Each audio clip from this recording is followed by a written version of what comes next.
Guys, good morning. So magre-repair tayo nitong barado na barado na sa aircon. So ayan Ayan. Tumutulo. So binutasan natin 'yan dahil dito walang tumulo sa hose. Ayan Walang tumulo sa hose. Ilang beses na to sinundot, lalabas, maya-maya magbara na naman. So ang ginawa natin, binutasan natin dyan, ayan, gamit itong hulso para masungkit yung nakabara, kung ano man yung nakabara na malaki dyan, dahil walang tumutulo sa hose. Ayan yan yung hose, yung tumutulo. So yan yung i-repair at ituturo natin sa inyo, guys. So pag check nito, guys, sundutin lang ninyo pag lumabas yung tubig sa hose, tapos maya mawawala na naman. So barado doon sa may puno, doon barado.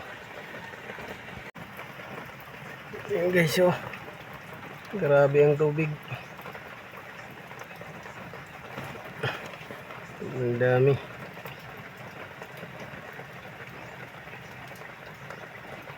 So marami ang tubig na lumabas. Yan.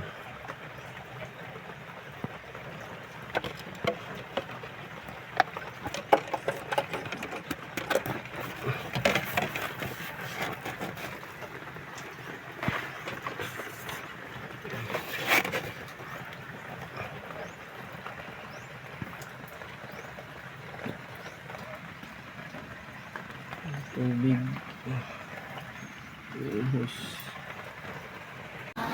So ayan, guys, na-drain na natin yung maraming tubig. So hanggang dito nag-flooded na siya sa loob. Dito na yung tubig. So 2 pulgada na.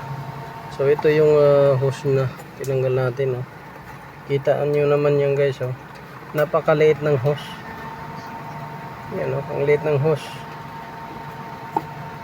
Tapos durog na yung foam sa loob. Yan yung bumara dito, yung mga kulay puti, foam yan. Nadurog na yung foam.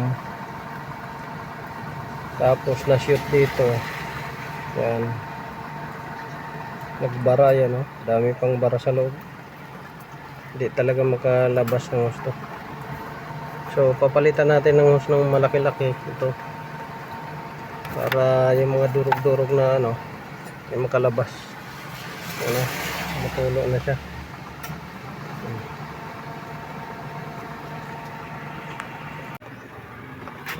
So ito, guys, nilagyan na natin ng guys. Yan, nilagyan na natin. Pero dito hindi na tumutulo dahil nilagyan natin ng parang imbudo. Yan. Hindi na tumutulo dyan. Lagyan natin ng parang imbudo. Yan, ang problema, yung buong system nagmo-moist, moist. So mula dito sa taas, ayan, yan, hanggang doon, sa air duct nya nagmo-moist. So meaning ang nito, guys, ay barado ang daanan ng nito, hangin. Barado itong evaporator. Yan. Wala na dito sa baba yung tulo. Nandito na sa taas, ayan, So ipakita ko sa inyo, guys. Yan. Ito, malinaw na. So dito wala nang tulo, guys. Ni-repair na natin, nilagyan na natin ng flexible drain. Ayan, flexible drain. Ang problema, simula dito sa taas, yan, hanggang dito, yan, yan, dyan. tumutulo dyan. So wala nang tulo sa baba, sa drain. Ang problema, nandun naman yung tulo sa taas. So simula dito, nagmo-moist. Ano, nagmo-moist dito.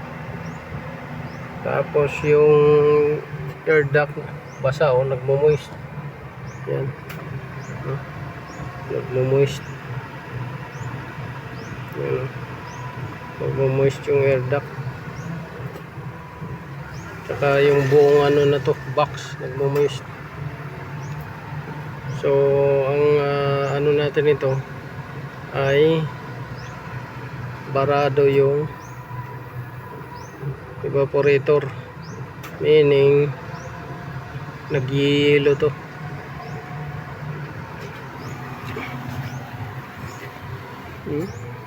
Dito hanggang dito basa, malamig siya.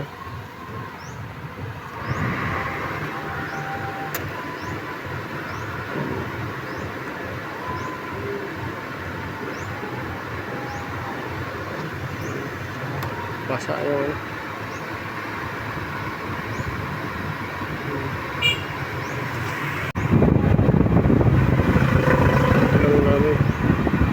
Pati yung dashboard, nag-yelo. Nag-yelo yung dashboard. Basa. So basa lang natin yan.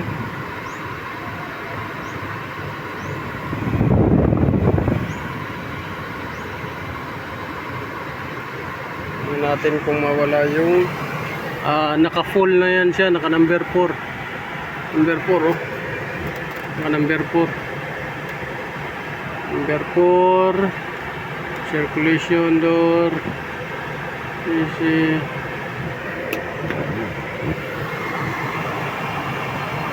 Ayan tumutulo galing sa taas yung tubig. So pahinaan natin yung lamig. O ganyan lang, lahati lang para hindi tumulo. Ating i-try ganyan, lahati lang siya, parang warm lang, hati sila. Yan. Tapos warm seating, tapos sa warm seating front mode number 4 easy circulation. Tingnan natin yan kung tutulo pa ba. So hello guys, so pinandar na natin. So binago natin yung setting. So dito front mode yun pa rin. Dito warm tayo, pero hindi na yata ito gumagana. Dito lang ito gumagana talaga sa cold. So number 1. So dapat hindi siya gaanong magpapawis. Pero ang problema, magpapawis pa rin, may tubig pa rin. So yung tubig na yan guys, hindi galing doon sa drain.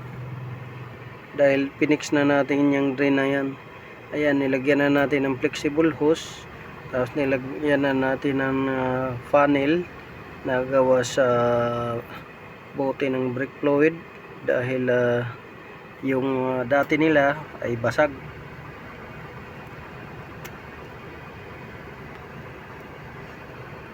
Tapos ilagyan na lang natin ng modification. Pipinturahan lang naman yan para magmukhang itim yung plastic na yan, panel niya. Pero ayan, nagmo-moist pa rin siya. Simula sa baba, dito sa taas, yan, hanggang doon sa mga air duct, basa yan. So, ano ba guys yung nagiging problema yan? So, tatlo lang yung nagiging dahilan yan. Una, yung sensor niya dito, ito, yan, sa thermistor sensor niya, yan, yung wire na yan na maliit, ay hindi na gumagana. So dapat yan, pag malamig na dyan, nagyiyelo, ay kakat off niya yung compressor ng mahaba-haba, mga about 15 seconds to 20 seconds ang cut off. Tapos papanda rin niya ng maiksi lang, dapat mga 5 seconds to 10 seconds. So 10 seconds, tapos ang cut off niya ay 15 to 20. Ganun dapat. Kaso ang nangyari dito guys ay mag cut off siya tig 5 seconds lang. 5 seconds cut off, under naman siya ng 10 seconds. So mas mahaba yung under niya, kaya hindi makapahinga ng gusto yung evaporator natin. So nagkakaroon ng yelo na, nag-yelo. Dapat kakat off niya. So isang dahilan yan itong thermistor sensor. Pangalawa yung expansion valve, pagbarado expansion valve, at pressure switch, pagbarado rin yung pressure switch. So mag-abnormal operation yung compressor. Yun. Tapos ayan basa hanggang dito sa taas papawis. So evaporator madumi, palitan ng thermistor sensor, tapos expansion valve, tapos pressure switch. Doon wala na tulo doon, kaso dito nanggaling sa taas. Ayan so nilagyan na natin yan ng flexible hose drain. Ayan, flexible hose drain. Ayan. Tapos may panel na nilagay tayo, nilaparan na natin para walang takas yung drain na tubig, pero nagmo-moist pa rin siya taas. Ayan hanggang dito, hanggang sa mga hoses. So yung tubig na yan galing na yan doon sa taas, hindi galing doon sa drain.